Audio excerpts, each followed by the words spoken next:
Saludos amigos que nos siguen diariamente aquí en Desafío. Los delincuentes no cesan, no dejan tranquila a la población. Hemos visto que en los últimos días, barrios, ciudades, en todos los lugares, se están produciendo actos de delincuencia que preocupan a la población, pues ocasionan daños irreversibles.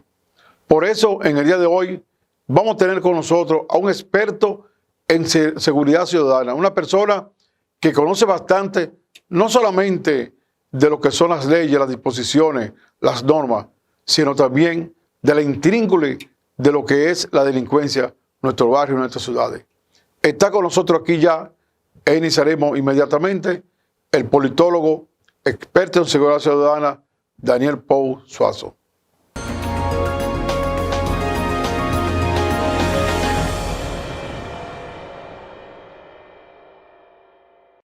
Aquí estamos en Desafío con el politólogo, experto en seguridad ciudadana, al mismo tiempo un hombre comprometido con su país, el licenciado Daniel Pou. Como ustedes saben, es una persona no solamente conocedora de la parte teórica de la ley, la norma, las disposiciones, de todo lo que es la seguridad ciudadana, sino un hombre que conoce la intríngulis, los detalles de lo que ocurre en nuestro país y de las cosas que deben hacerse.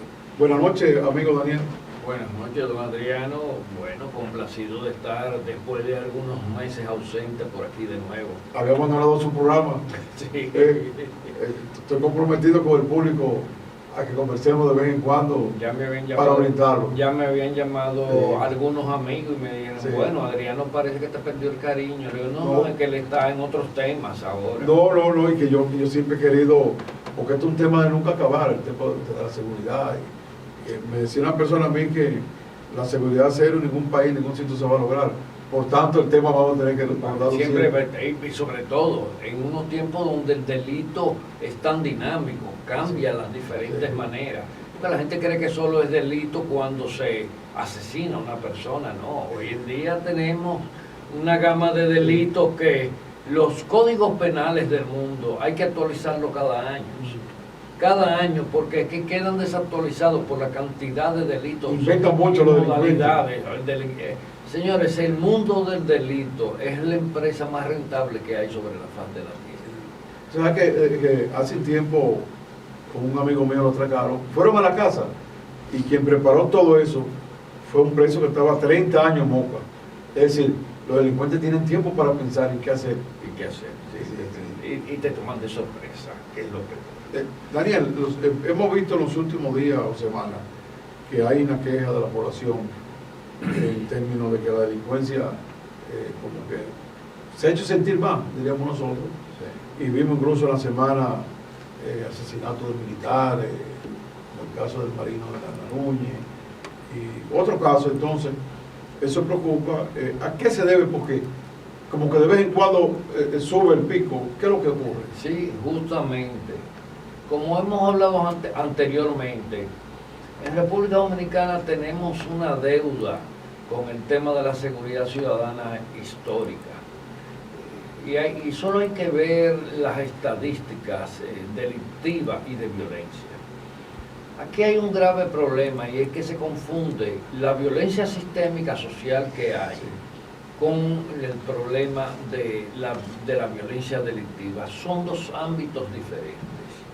Y hay que decir que la violencia sistémica o social produce el doble de homicidios que la violencia delictiva.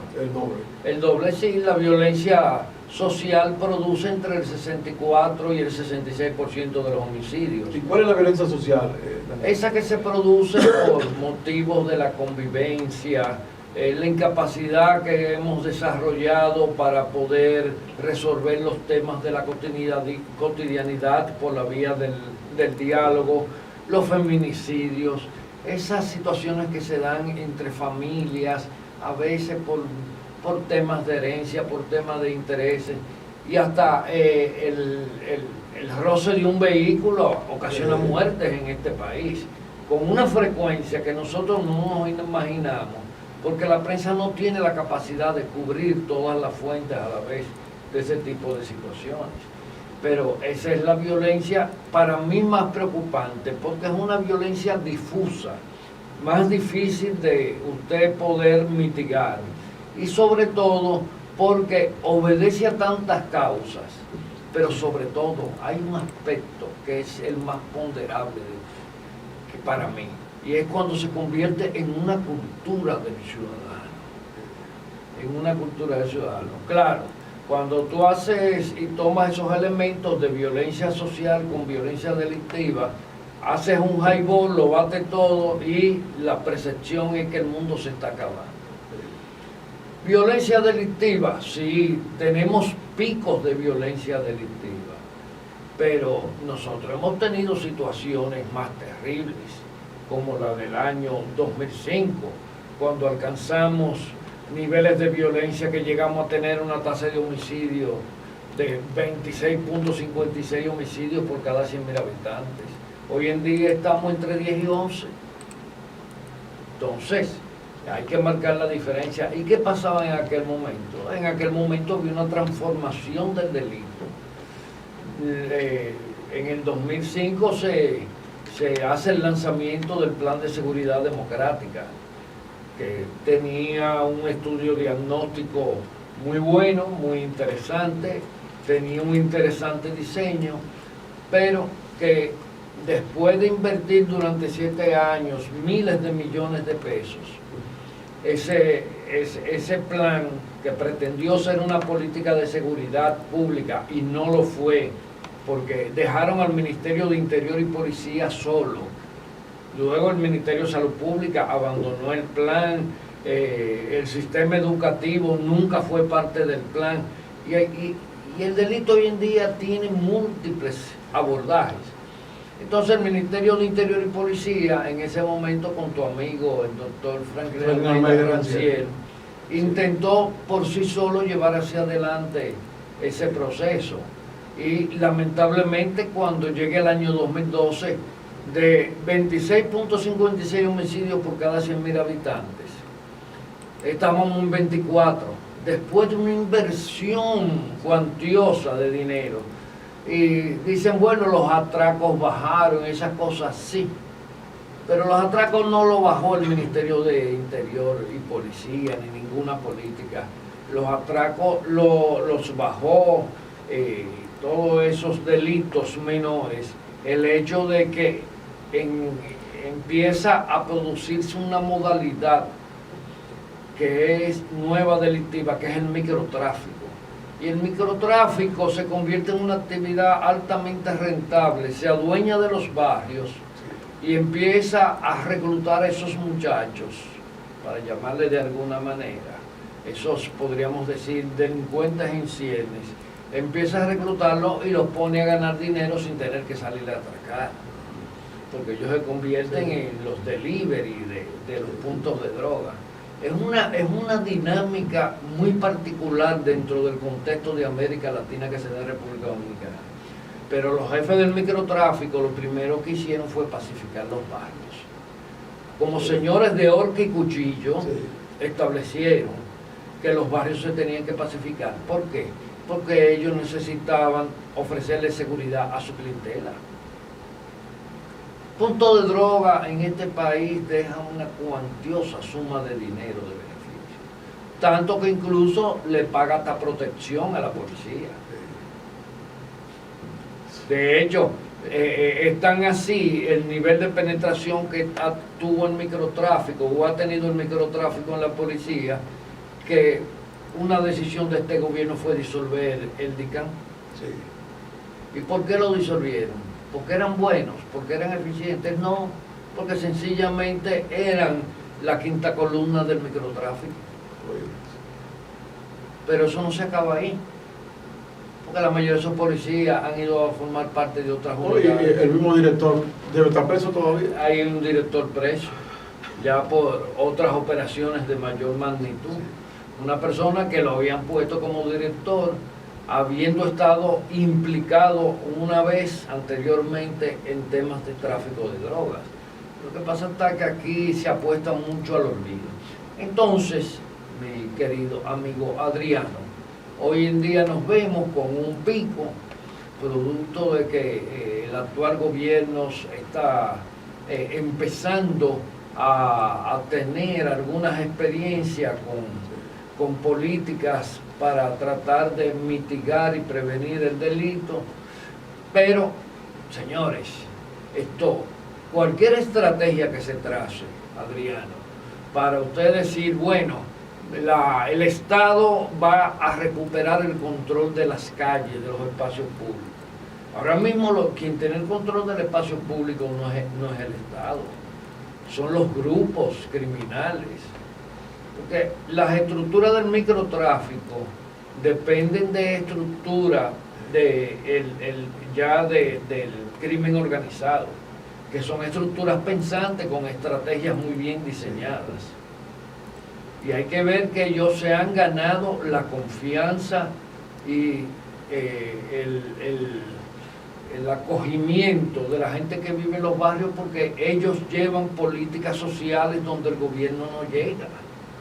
Ellos compran medicamentos en farmacia, el ataúd cuando muere la viejita, la estufita, la neverita para el negocio. ¿Sí? O sea, tienen una política asistencial. Y eso es un fenómeno que se ha producido en otros países de América Latina. El gran estratega de eso fue Pablo Escobar Gaviria, sí, que llegó a hacer urbanizaciones en Colombia, urbanizaciones modelo que todavía perduran en Colombia. Entonces, aquí en menor escala, pero con sus peso a peso, ellos han logrado concitar el apoyo de amplios sectores dentro de la ciudadanía. De hecho, muchos de los legisladores que tenemos actualmente en el Congreso utilizaron como correa de transmisión el microtráfico para alcanzar los votos necesarios. Lo que pasa hasta que aquí aquí pretendemos vivir de espalda a la realidad, hablando de democracia, una democracia tremendamente manipulada, definitivamente, y unos procesos electorales donde la factura del crimen organizado ha tenido una marcada presencia. Daniel, se puede decir que se ha perdido la función, la labor de formación de los buenos ciudadanos de la familia, o sea, como base de la formación, porque yo, por ejemplo, en el caso mío, yo vine a tener vehículo 8 años después de haber sido profesional, y cualquier muchacho que no ha ido a la escuela nunca, llega con un buen carro, con lo que sea de su casa, y es aplaudido por los padres, sí, no es investigado. Se ha perdido en términos generales esa función de formación del individuo en la familia. Bueno, vivimos en una sociedad de consumo donde el éxito se puede consignar en la medida en que usted es capaz de exhibir los símbolos del éxito, sí, que establece esa sociedad de consumo. ¿Qué establece esa sociedad de consumo?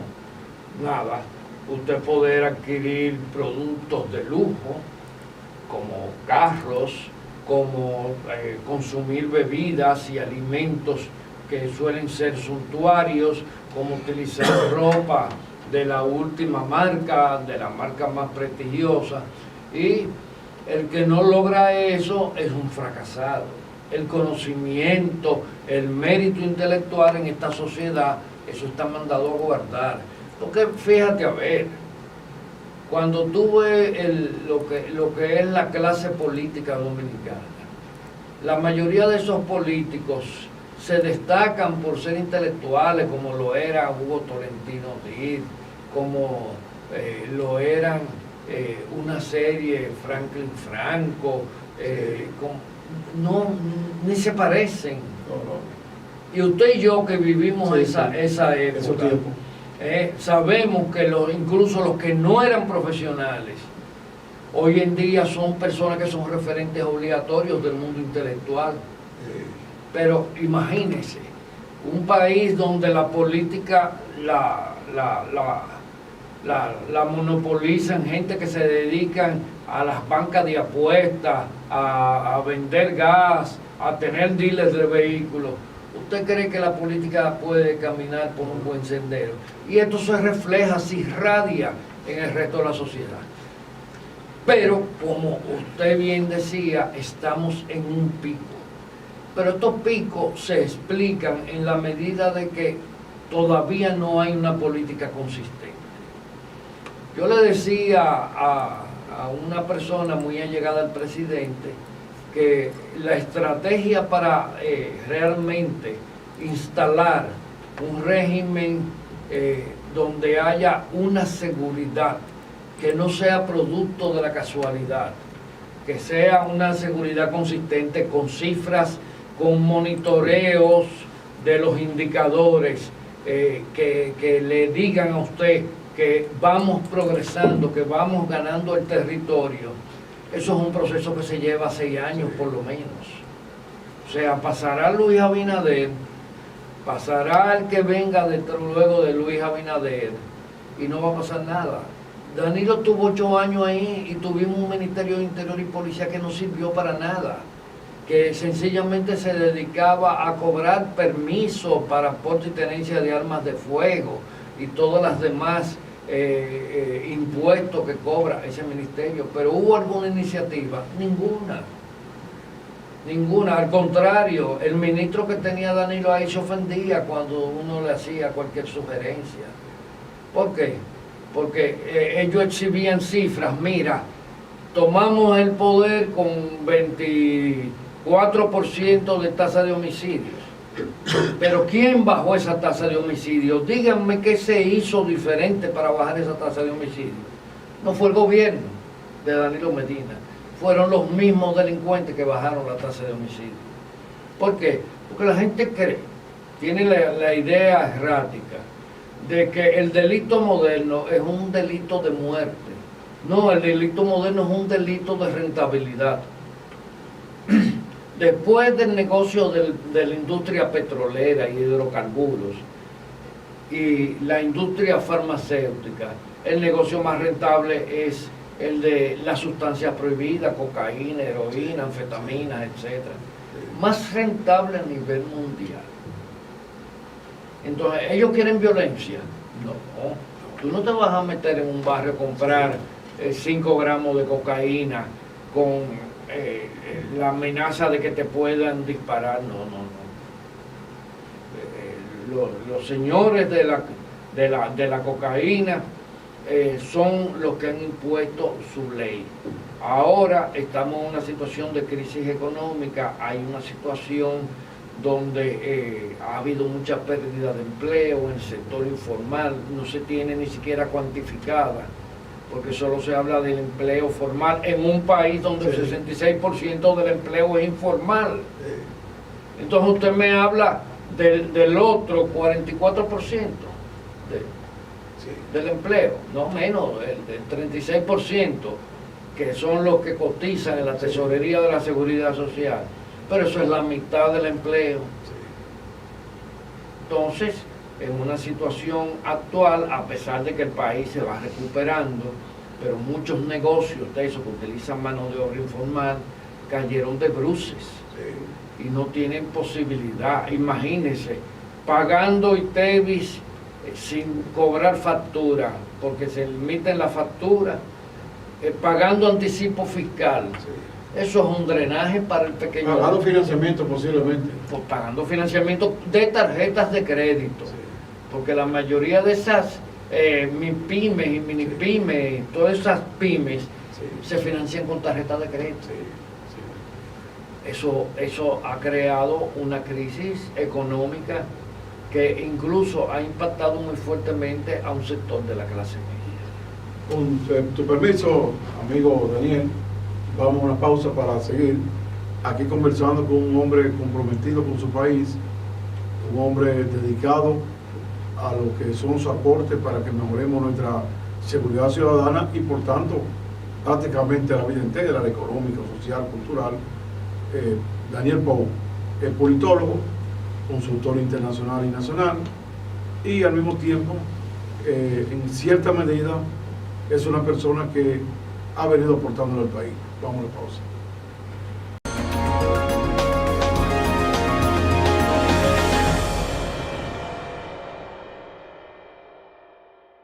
Continuamos aquí en Desafío conversando con el politólogo licenciado Daniel Pou, experto en lo que son políticas públicas de seguridad ciudadana. Daniel, ¿ha influido o puede haber influido en esta situación, en este pico, vamos a decir así, el hecho de la situación económica que vive el país, fruto de la pandemia, lo que dijimos nosotros, de que todo estos negocios con sus dificultades, tratando de levantar cabeza. Nosotros perdimos 5 puntos, más de 5 puntos del Producto Interno Bruto. Sí. O sea, nosotros estábamos en 5,5 cuando empieza la pandemia y nos llevó a menos 5, 10 puntos. O sea, eso para cualquier economía es una situación. Como mínimo lo justifica que lo va para tener un acto de delincuencia. Bueno, hay mucha gente que está en situaciones muy difíciles. Entonces, uno de los principales problemas es que aquí hay un sector, una zona gris, donde hay un sector de la población que nadie los toma en cuenta. Sí. Clase media, clase media baja. Y justamente en estos sectores suelen anidarse personas con vocación violenta, sí. En todos los sectores de la sociedad, pero el que no tiene problemas no sale a arriesgarse a cometer una situación. Y los perfiles de las personas que cometen delitos son cada vez más variados. Y se lo digo yo, porque yo he conversado con personas que han tenido gente trabajando con ellos que nunca se pudieron imaginar que cometieran un delito. Incluso vi una persona que la atracaron y la persona que la atracó tenía todo el desenvolvimiento de una persona con educación. ¿Sabes? Pero es que es muy difícil usted llegar a la casa y encontrarse a una señora con la cara lánguida y 3 muchachitos esperando que comer. Sí. En República Dominicana van a tener que activar políticas sociales, pero con mayor criterio. Porque aquí hay gente que recibió bonos y cosas que... A mí hubo gente que me comentaron, no, que me dieron una tarjeta y como, yo no sé, me llegó. Me dieron una tarjeta, pero gente con posibilidades, que tienen hasta vehículos, que tienen rentas de inmuebles y esas cosas. Pero hay que hacer una evaluación porque es cierto que mucha gente ha logrado volver a sus empleos. Hay otros que han logrado retornar a empleos, claro, no con los mismos ingresos que tenían antes. Yo conozco gente que trabajaba ganando 80,000 pesos, ahora están ganando 40, pero están ganando 40. Pero hay algunos que no están ganando nada. Y es informarle, Daniel, que en medio de la pandemia, una persona que venda lechosa en China, si está todo cerrado, ¿a quién se le va a vender? Claro. Entonces, y que son más de la mitad. Pero no tan solo eso, que hay un mundo informal de clase media que mueve mucho dinero, gente que son intermediarios, venta de vehículos, venta de inmuebles, venta de muchísimas cosas, hasta, ¿qué te puedo decir?, de muebles para el hogar, que se mueven y sacan su peso con qué vivir y lograr mantenerse en las capas medias. Pero con esta crisis, hermano, hubo gente que sencillamente tuvo que tirar la toalla. Sí. Y no ha habido una ayuda focalizada para esa gente. Yo conozco gente que vive en Naco y está viviendo de la solidaridad de la familia en Naco. Sí. Porque tienen una casa ahí que tiene... Ya la tienen. La tienen desde hace muchos años. Las están vendiendo, dicho sea de paso, mucha gente. Porque la casa se le está cayendo encima. No pueden seguir pagando los servicios y necesitan ese dinero a ver si pueden algo más barato involucrarse con el resto del dinero en un emprendimiento. Bueno, ¿qué te digo? Hay familias que han tenido que acoger al hijo con la esposa en la casa y el nieto porque no podían seguir pagando el alquiler. Sí. Porque a lo mejor el principal ingreso de la casa era el de él y solamente se quedó ella con trabajo. ¿Cómo van a sobrevivir? Ese es uno de los elementos, digo yo, Daniel, dentro de las causas que hay que combatir, para combatirlas. Con alguna política económica. Claro, robusta, pero bien delineada. Y lo peor de eso, que eso también trae violencia social. porque cuando se presentan situaciones así en una familia, se producen roces, a veces hasta con el vecino, porque el vecino viene y le hace un reclamo. Porque en una comunidad de vecinos los gastos comunes esa persona no lo puede cumplir. Sabemos que hoy en día hay gente viviendo en un apartamento que no puede ni siquiera pagar lo que es el gasto de las áreas comunes, de los servicios. Mantenimiento. Sí, mantenimiento, esas cosas. Y hay muchas tragedias dentro de esto y eso genera violencia. Eso hace que ese individuo salga por ahí después de haber escuchado una insultada del administrador del edificio, coja un guía, sale a la calle a ver cómo consigue un par de pesos para llevarle algo de comida a su casa. Imagínese cuando usted viene y le pasa por el lado o le hace una maniobra que se puede interpretar como un desafío. Si ese individuo anda armado puede suceder cualquier situación. Por eso que tenemos que empezar a fomentar una política de convivencia ciudadana. Debía, Daniel, se ha hablado, e incluso cuando yo estaba en el Senado comenzamos un momento dado a elaborar textos para lo que era la creación de un ministerio de la familia fuerte, uniendo, para no crear más ministerios, al de la juventud y el de la mujer. Entonces, ellos dos juntos, más otro apoyo que le dé el Estado, y hacer un ministerio que comience entonces a formar la familia. A formarla en el término amplio de la responsabilidad. Yo escuchaba esta mañana, por ejemplo, a propósito de los cambios que hubo de cultura y cosas así, de volver el joven a la música. Yo, por ejemplo, estudié un método como yo estudiaba en la escuela. Volver a la música, volver a la responsabilidad, volver a la moral y cívica, o sea, incrustar al joven, al niño, cuál es el norte. Debíamos nosotros, dentro de la política nueva que debe aplicar el Estado, el gobierno, incluir esa formación de base. Claro. Mira, uno de los graves problemas que tenemos como sociedad para desarrollar cualquier política pública, ya sea de seguridad, de salud, de educación, es la falta de cohesión social que tenemos. Todos vivimos en función de que somos una individualidad. No sentimos ni siquiera empatía por el vecino de al lado o por el vecino de arriba. No nos atrevemos a veces ni a llamarle la atención a un niño que esté en una situación de peligro. Bueno, ¿qué te digo, Adriano? Ese tipo de cosas, tú no sabes por qué. Porque hoy en día todo el mundo se ha pertrechado en su casa, en su mundo, en su vida, y no hay apertura hacia los demás. Entonces, ¿qué tenemos en común que compartir? Eso es lo que le da sentido a la sociedad. A la sociedad, cohesión. Somos una de las sociedades con más bajo nivel de cohesión en América Latina.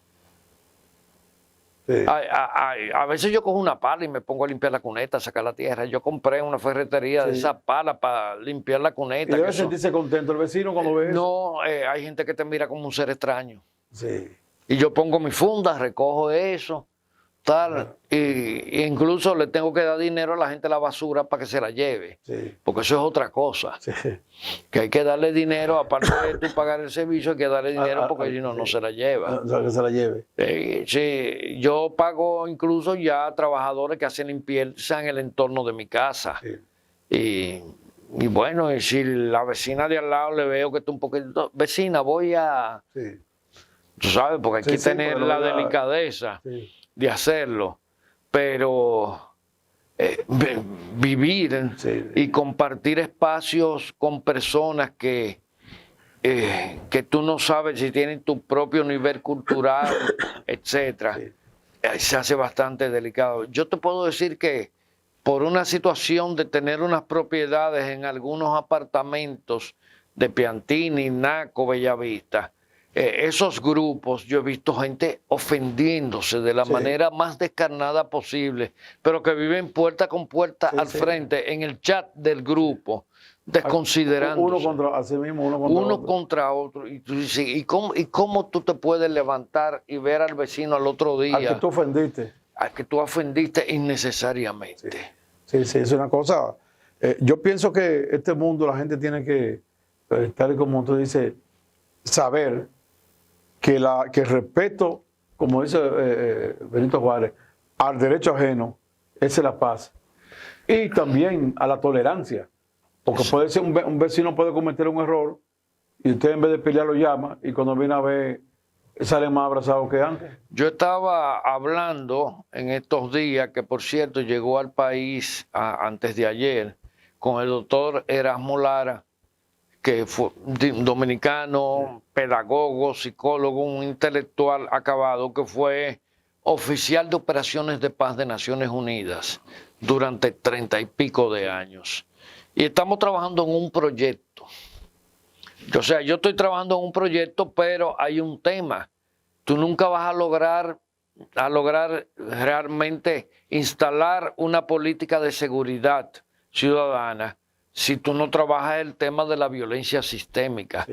Entonces estamos, y le propusimos hasta al ministro de Interior y Policía, sí, trabajar un eje de convivencia ciudadana, pero empezando desde los niños que están en la escuela. Correcto. Empezando a formar ciudadanos. Porque esos niños, ¿qué es lo que le dicen? Pedrito te dio y tú no le diste, yo te voy a dar una pela. Entonces. O sea, estamos fomentando violencia, estamos fomentando barbarie.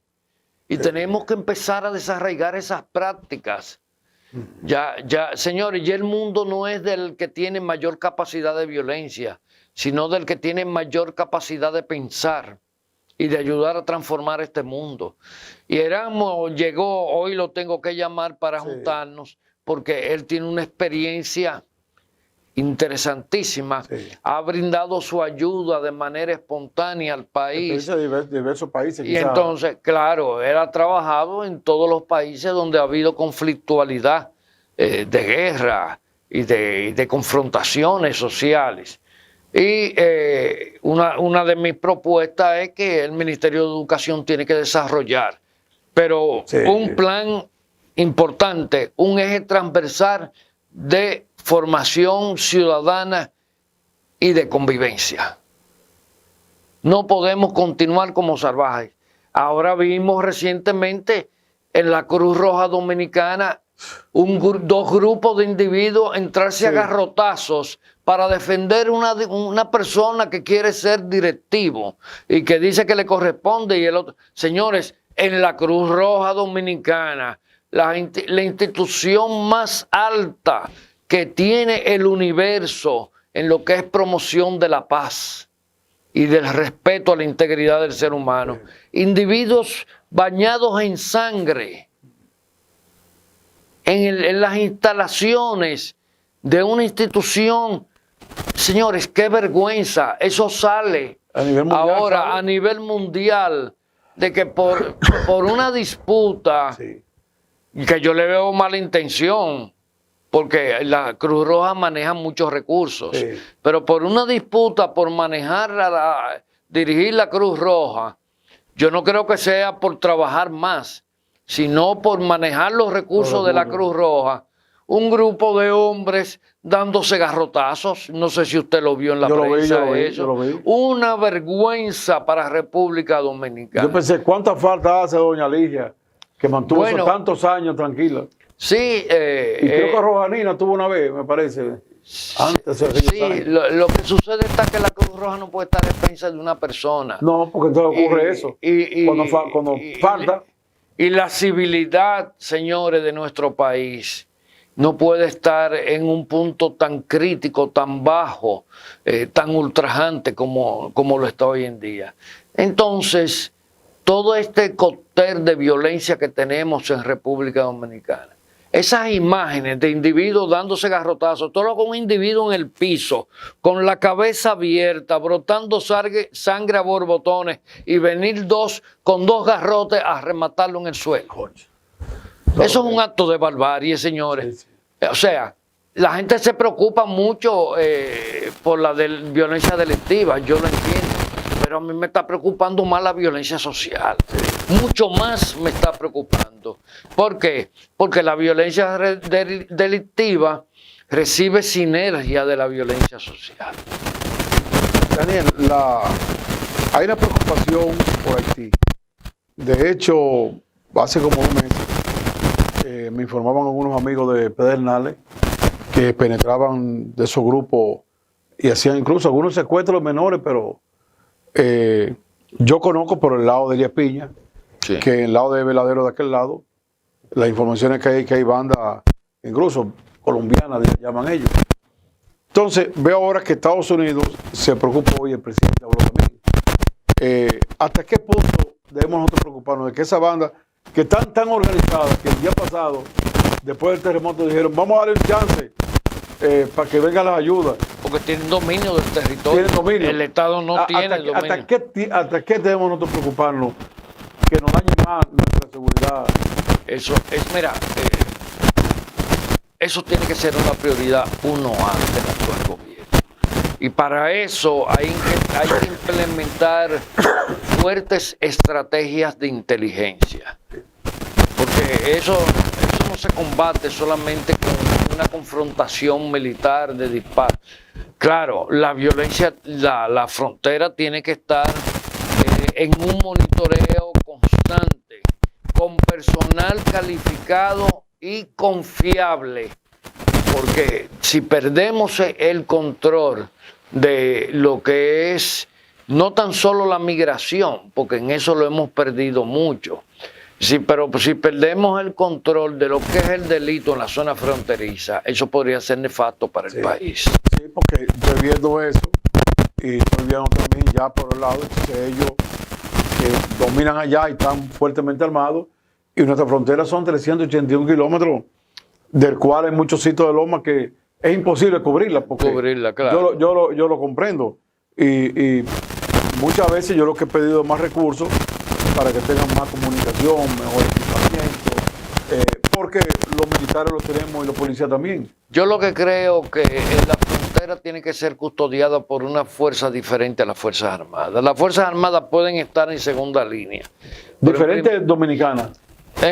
Una fuerza dominicana. Dominicana con características diferentes, con otro entrenamiento, con otras visiones y más involucrado en temas de vigilancia tecnológica y esas cosas. Porque hay un asunto ahí que me viene la idea con tu buena opinión, y es que a veces tú tienes un director de CEFRON o un subdirector o un encargado provincial y te lo saquen y mandan a uno que nunca ha ido a la frontera. Que ni lo conoce. Entonces yo digo, bueno, tú tienes CEFRON ahí, ok, vamos, los mismos que están ahí, vamos a formarlos, y si hay que rotarlos, se rotan, pero no improvisemos. Cuando una persona comienza a conocer los detalles, cómo que se dan las maniobras, y te lo saquen y llega un nuevo, entonces. No, eso no, ese personal tiene que... Miren, todos los países del mundo, el personal que custodia fronteras es un personal muy estable. Sí. Muy estable. No tiene que ser necesariamente de la frontera, pero tiene que ser una persona que tenga una trayectoria para comprender. Porque los problemas fronterizos son problemas muy particulares, Adriano. Sí. Entonces, la frontera dominicana siempre ha estado asediada por diferentes modalidades de delito. Y hay que ser muy ducho para usted poder localizar las situaciones que se presentan. Por último, Daniel, ¿qué consejo le damos a la población, que algunos alarmados, otros no están alarmados de la situación actual? Lo primero es que yo le recomiendo a la población que administren con pinza lo que ven en las redes sociales. Yo he visto videos en estos días circulando en las redes sociales, de hecho que se produjeron hace 3, 5 y hasta 6 años. Porque hay sectores interesados en exacerbar la percepción de inseguridad. Aquí todo el mundo habla que subió, pero ¿dónde están las cifras? Es cierto, ha habido un recrudecimiento, pero nosotros hemos tenido tiempos también muy difíciles, sin tener crisis económica. Lo que pasa está que no se puede, primero, politizarlo. He visto sectores también interesados en politizar el tema de la inseguridad. Y eso es un acto de irresponsabilidad. Es casi un acto de traición al país. No es lo adecuado. El que quiera sugerir, el que tenga propuestas, que las haga. Ahora, no me venga ahora, cuando usted fue jefe de la policía, cuando usted fue ministro de Interior, cuando usted pasó y tuvo el poder para hacer cosas y usted fracasó. Ahora no se me venga a vender como el no va más que puede solucionar. Ahí anda un montón de gente de la policía vendiéndose, pero gente que no hicieron nada diferente cuando pasaron por la policía. Bueno, muchas gracias, Daniel. Hemos hablado aquí sobre este tema tan interesante, tan importante, con el licenciado Daniel Pou, que es politólogo, experto en política de seguridad ciudadana y al mismo tiempo ha participado colaborando en mucho de lo que son nuestras legislaciones, nuestras disposiciones, tanto en el Congreso, donde me consta, y de manera y con honor he estado con él en todo lo que son estas leyes que pueden ser malas o buenas, pero son las que se consensuaron y con las que tenemos esperanza. De manera que ahí están opiniones y este tema de la inseguridad ciudadana en general es un tema que nos toca y nos corresponde a toda la ciudadanía. Muchas gracias y mañana estaremos con otro invitado tan importante como Daniel Pou. Ahora lo dejamos con los comentarios profundos de actualidad del licenciado Aristipo Vidal.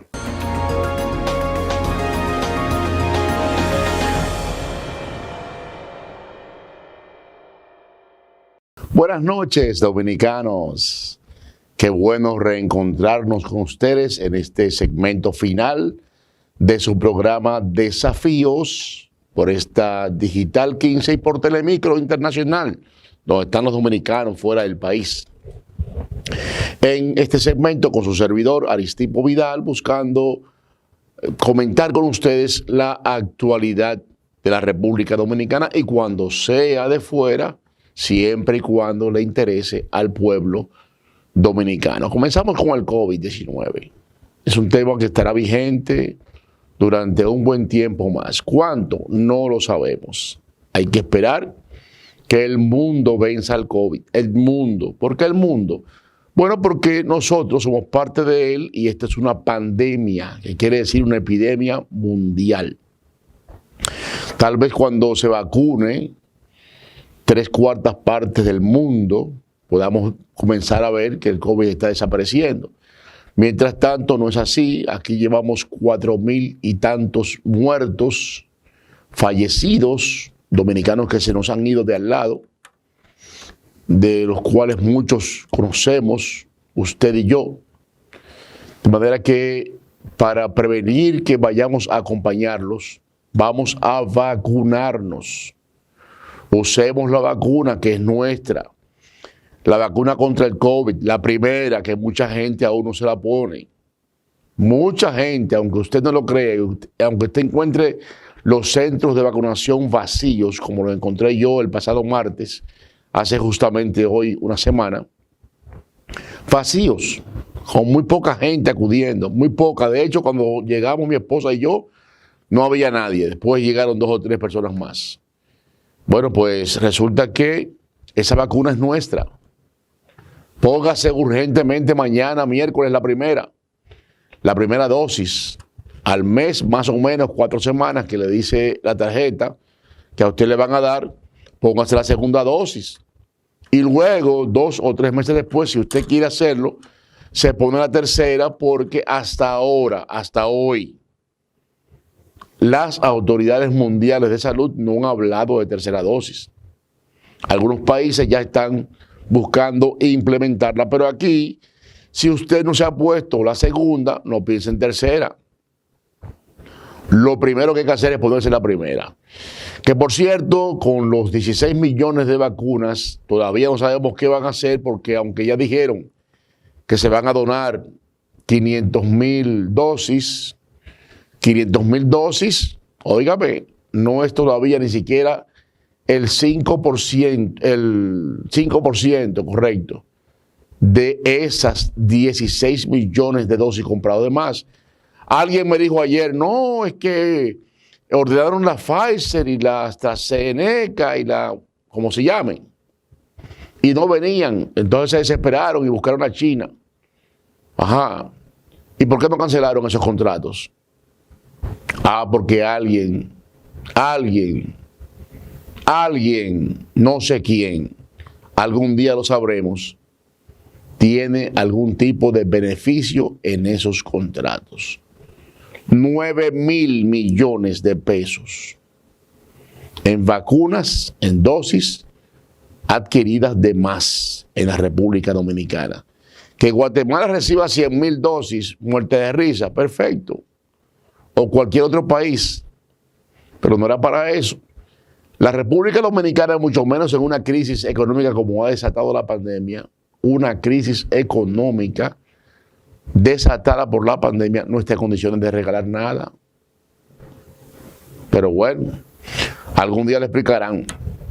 Amigas y amigos, sigue la temporada ciclónica, cuídese de los fenómenos atmosféricos en las islas caribeñas, el huracán Larry, que va subiendo, gracias a Dios, sin embargo provoca grandes oleajes que son peligrosas para las pequeñas embarcaciones. Hasta aquí todavía no ha llegado eso, pero bueno, está más o menos en la zona, y por el momento no hay ningún otro fenómeno que ofrezca peligro para la República Dominicana. Otro disturbio anda por el Caribe, cercano a Centroamérica. Nació por ahí, por los lados de Venezuela, Colombia, en el mar Caribe. Ahora bien, el desierto del Sahara en África sigue enviándonos su polvo. El polvo se eleva y los vientos lo traen para acá. Y eso es lo que está provocando la terrible ola de calor en septiembre.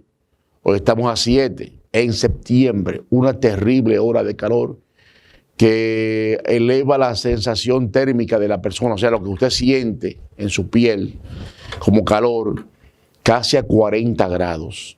Ha llegado a 35 grados, pero la sensación térmica, que es lo que uno siente, se eleva casi a 40 grados y eso es muy, muy fuerte.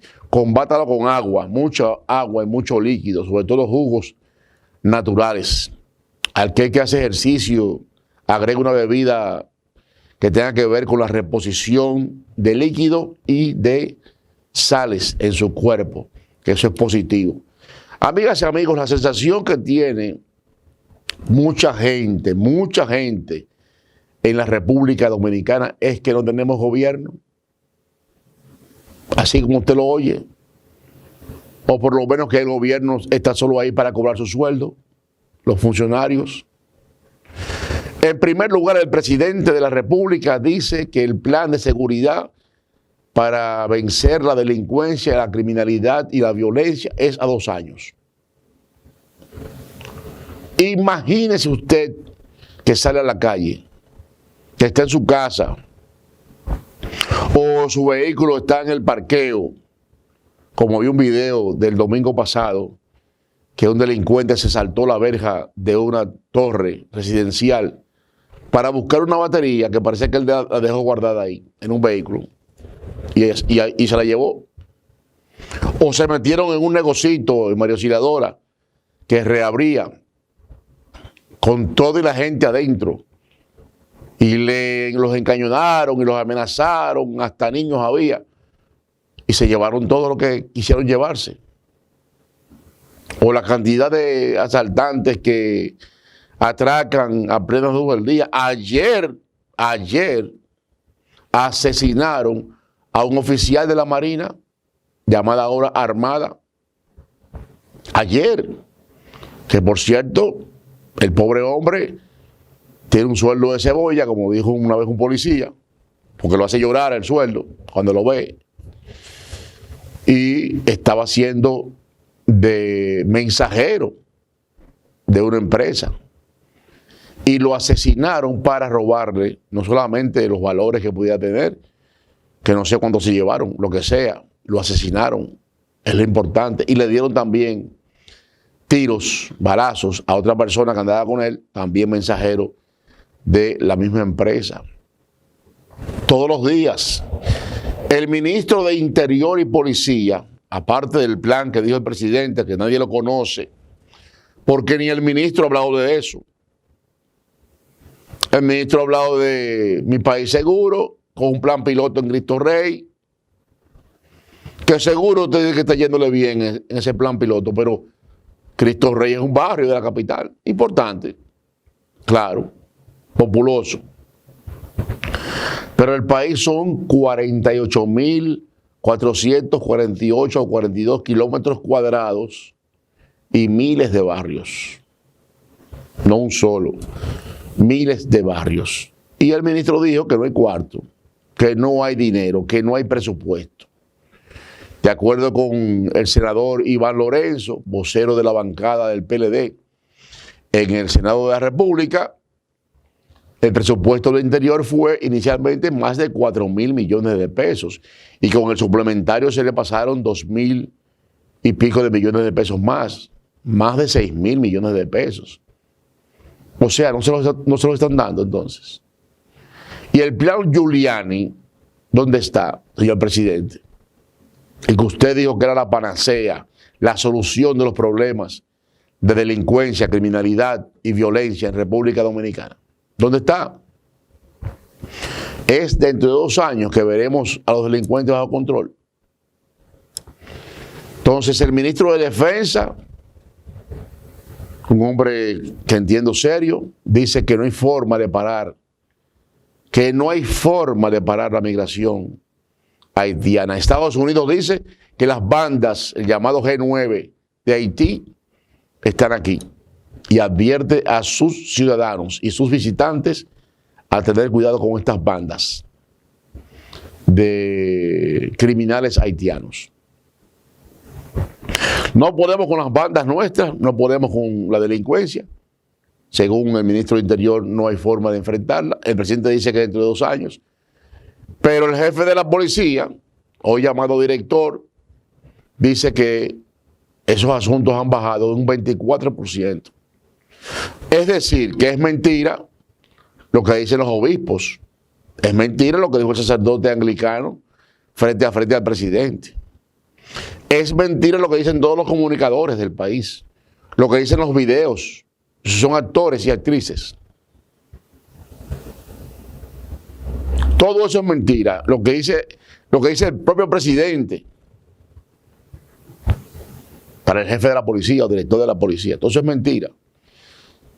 El ministro de Agricultura, tan perdido como el hijo de su nombre, que no se pueden bajar los artículos de primera necesidad. Los comestibles, sobre todo. Entonces, la sensación que existe en una gran parte de la población es que no hay gobierno. Y eso es sumamente lamentable y hasta peligroso. El Intran, amigas y amigos, el Intran, en otro orden de tema, es el Instituto del Transporte en la República Dominicana, en manos del senador por la provincia Santiago Rodríguez Antonio Marte, por demás un empresario del transporte. El Intran lo dirige un empresario del transporte que además es senador, Antonio Marte. Esa pregunta se le hizo al director del Intran y él no negó su vínculo en esa dirección. Bueno, pues hay, además del tema del aumento de una forma desconsiderada de la licencia, la renovación, los exámenes, el permiso de aprendizaje, abusivamente aumentados. Además de eso, que por cierto Antonio Marte dijo que estaba muy bien esos aumentos, que estaba muy bien, demostrando que él es el manager del Intran. Él no lo niega, tampoco. Porque el director era un funcionario de Conatra, la empresa que dirige Antonio Marte, de transporte, con cara de sindicato, que no está el sindicato. Ahora hay una denuncia en la que se envuelve al propio director, y eso es materia de investigación de doña Milagros Ortiz Bosch, la responsable de la ética gubernamental, y también de doña Miriam Germán, la titular del Ministerio Público Independiente. Se dice que se cobra en el Intran para resolver problemas de índole de índole financiero, económico, de deudas. Otro asunto, mañana miércoles, los médicos, apoyados por el Colegio Médico Dominicano, le van a hacer huelgas durante 48 horas, miércoles y jueves, a los seguros de salud en las ARS, agrupados en las ARS, porque no están conformes con las tarifas que se le paga a los médicos y también con otro tipo de asuntos. Recordemos que el Colegio Médico es una especie no de sindicato puro y simple o de gremio, sino además también de defensa total de lo que tiene que ver con cómo los médicos actúan. Para variar, al sector privado, en este caso. Las ARS y las AFP tienen que ser sometidas, y estoy seguro que tienen que estar de acuerdo ellas mismas, de que se modifique la ley de la seguridad social que le dio origen a ambas en el año 2001, hace ya 20 años, que evidentemente que en el principio tal vez funcionó, pero que ya no está debidamente funcionando. Amigas y amigas, un montón de temas, pero mañana es miércoles y seguiremos con ellos. Así pues que con Dios delante nos veremos mañana, dominicanos.